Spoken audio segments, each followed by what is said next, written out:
안녕하세요. 저는 48의 주부입니다. 집에서 혼자 듣기만 하다가 사연을 보내기는 처음인데 최근에 겪은 충격적인 일들이 있어서 적어 보냅니다. 저는 학창 시절부터 친하게 지낸 친구가 둘이 있어요. 한 동네에서 나고 자라 부모들끼리도 친했고 나이가 같아서 우리끼리는 금방 친해졌죠. 아주 잘 사는 동네는 아니었지만 그렇다고 아주 가난한 동네는 아니어서 서로의 형편에 대해서도 잘 알고 있어서 도울 일이 있으면 너나 할 것 없이 서로가 잘 도와주었어요. 우리는 학교가 끝나면 동네 놀이터에서 고무줄이나 땅 따먹기 같은 맨손 놀이를 하며 엄마가 저녁 먹으라고 부르기 전까지 함께 놀며 시간을 보냈어요. 저의 부모님은 맞벌이를 하셨는데 두 분의 퇴근이 늦어져 저녁 식사를 거르게 되는 때에는 두 친구의 집에서 저녁까지 먹고 오기도 했어요. 우리를 키우기 위해 열심히 일할 수밖에 없다는 부모님을 보며 차라리 결혼 같은 것을 안 하면 안 될까 생각하기도 했죠. 부모님만 고생하는 것이 미안하기도 했고요. 얼굴이 작고 눈도 입도 작은 혜진이는 키도 작았지만 누구보다 큰 꿈을 꾸는 친구였어요.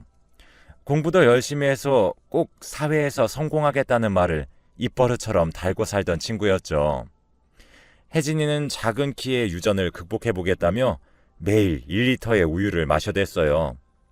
나중에 부모의 평균 키보다 5cm는 더 자랐다고 했어요. 그리고 부드럽고 선한 눈매가 특징인 정희는 저와 혜진이가 아웅다웅 말다툼을 할 때면 중간에서 교통정리를 해주는 친구였어요. 감정적이지 않고 항상 마이페이스를 유지하는 정의는 이성적이고 치우치지 않는 판단을 내리기 때문에 우리는 종종 중요한 결정을 해야 할 때면 꼭 정의에게 먼저 이야기했어요. 우리들은 한 동네에서 고등학교까지 같이 다니다가 대학만큼은 다 다른 곳으로 다니게 되었는데 거의 10년 이상을 매일 같이 붙어 다니던 친구들이라 대학에 입학하고 서로가 떨어지게 되자 허전함에 울먹거리며 얼마나 아쉬워했는지 몰라요. 그러나 대학 생활은 그 허전함을 금방 메꾸어 줄 만큼 재밌는 일로 가득했어요. 그렇게 대학을 졸업하고 취업까지 한 뒤로도 한동안 서로가 연락이 뜸했어요. 각자 살기 바빠서 그렇다고 생각했죠.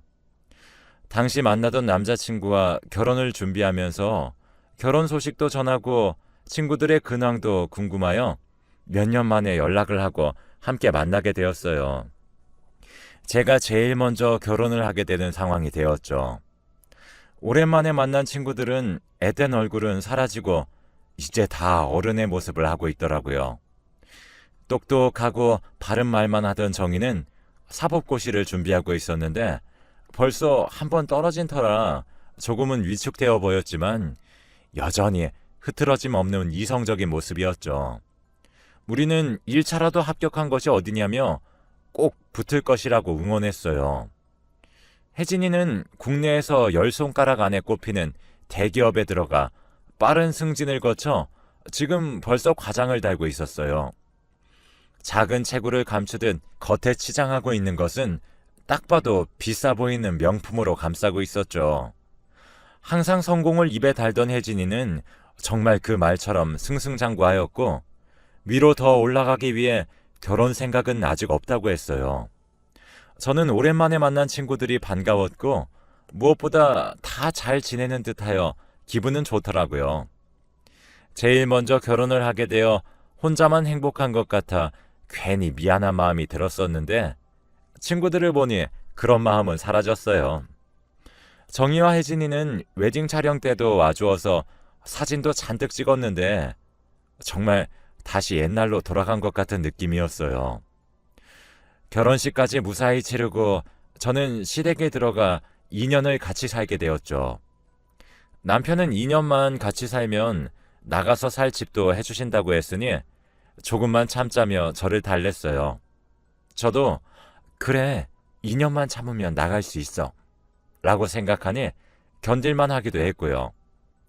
시아버지, 시어머니는 모두 선생님으로 정년퇴임하신 분들이었어요.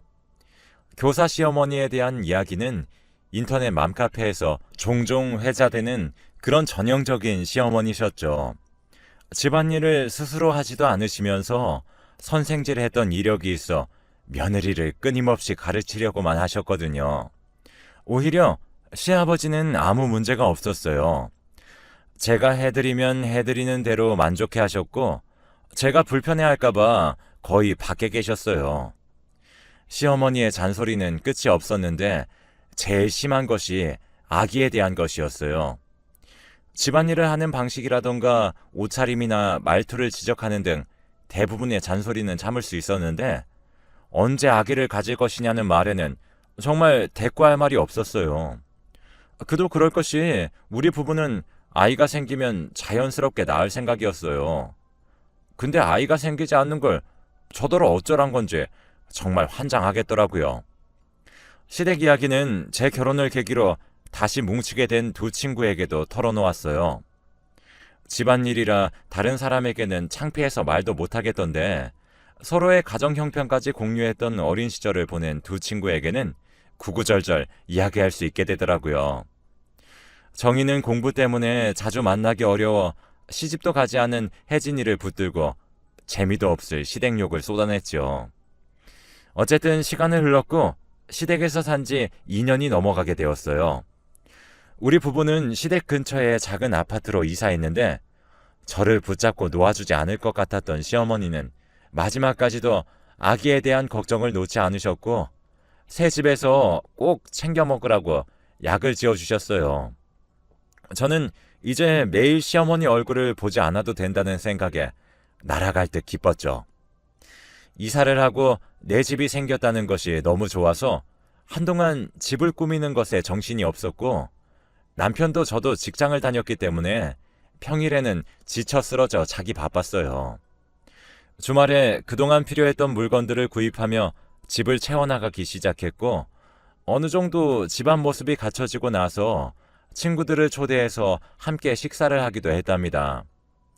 대기업 다니는 혜진이는 만나는 사람이 있는 것 같았지만 자주 바뀌는 것 같았어요. 항상 최고를 지향하는 혜진이는 결혼도 제일 잘하고 싶어 했거든요.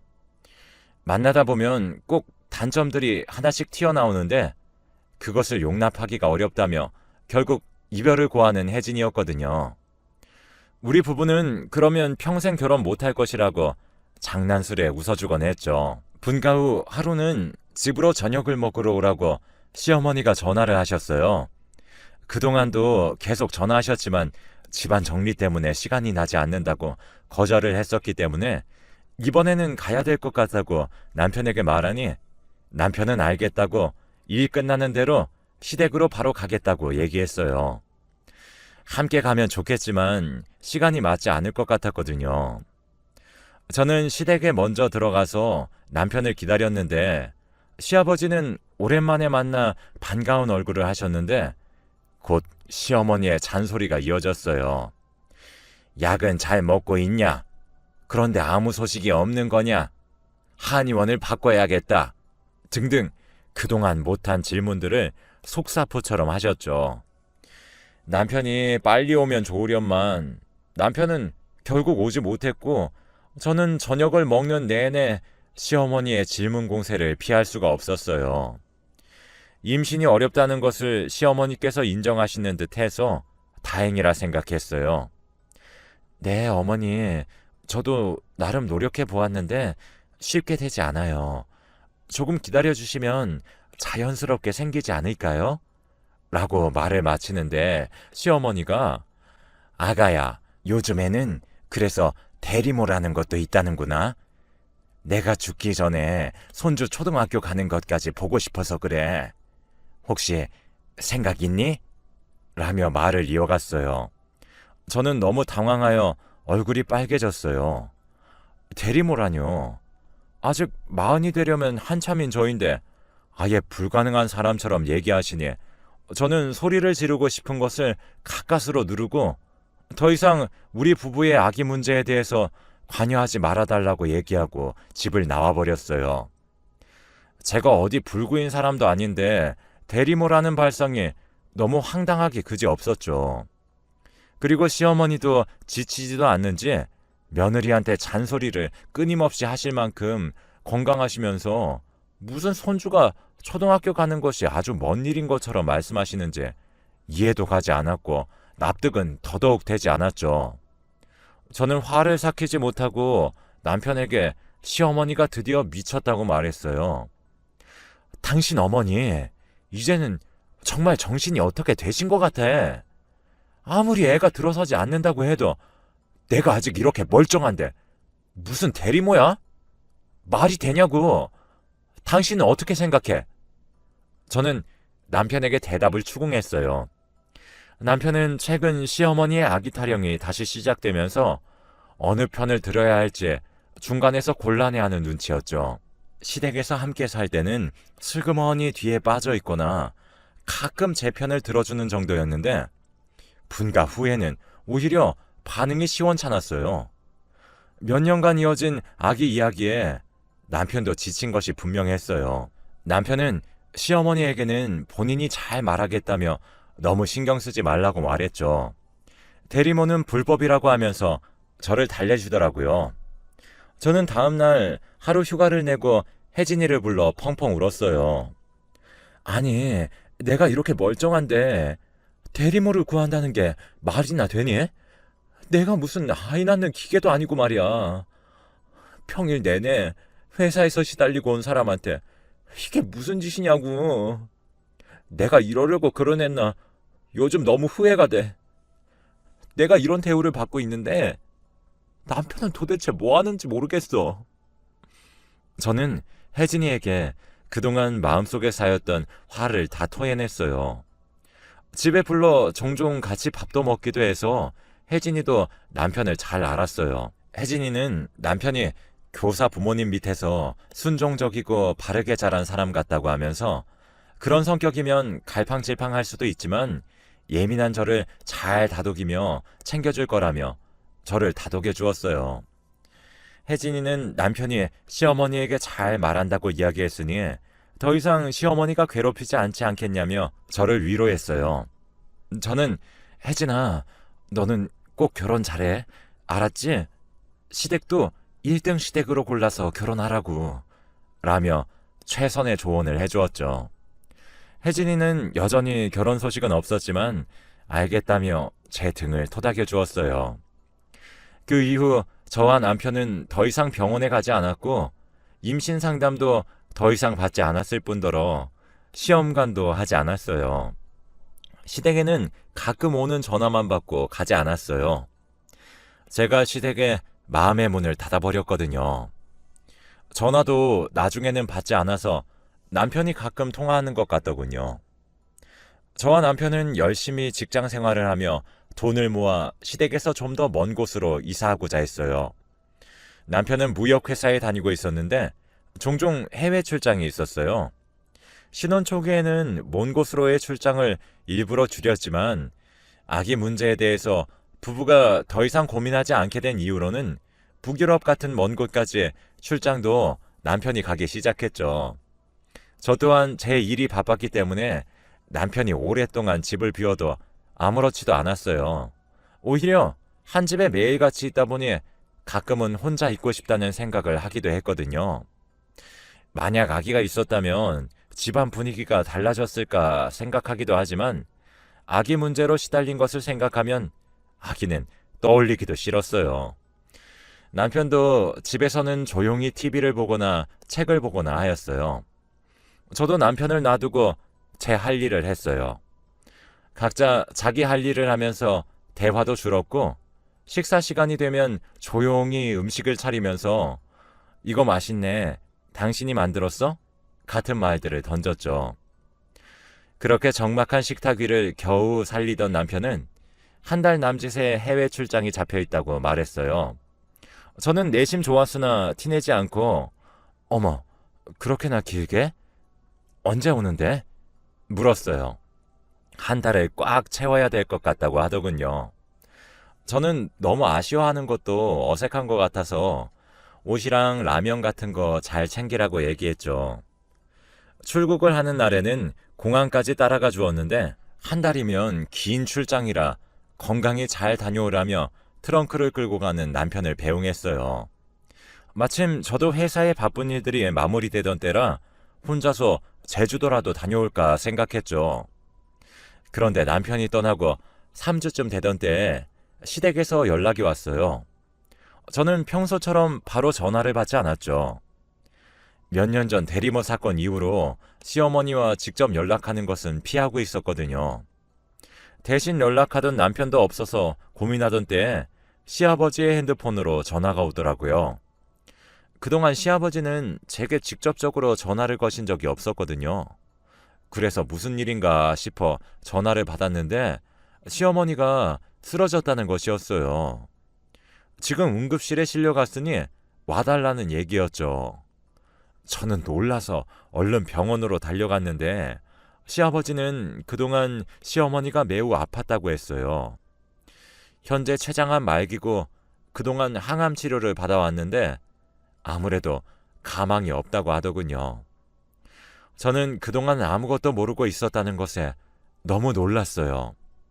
왜 그동안 아픈 것을 말씀하지 않으셨냐고, 왜 숨기셨냐고 시아버지께 물었어요.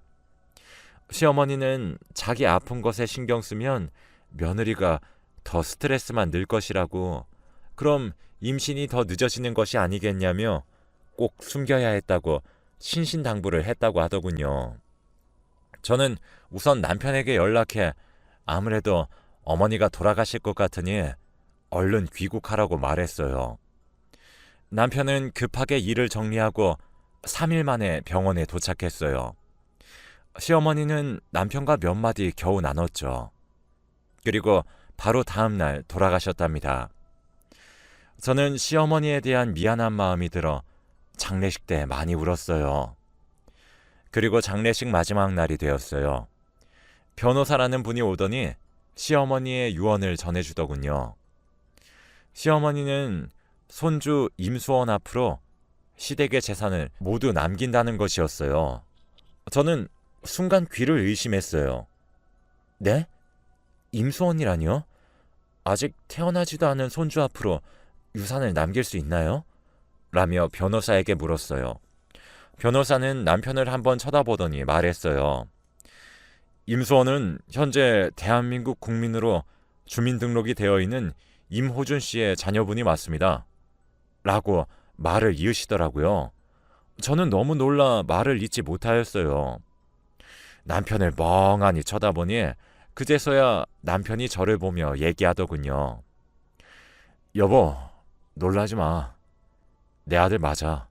하면서요. 저는 벌어지는 입을 다물 수가 없었어요. 여보, 그게 무슨 말이야? 나는 아기를 낳은 적이 없는데? 저는 겨우 입을 열고 말했어요. 남편은 어머니가 췌장암인 거 나도 알고 있었어.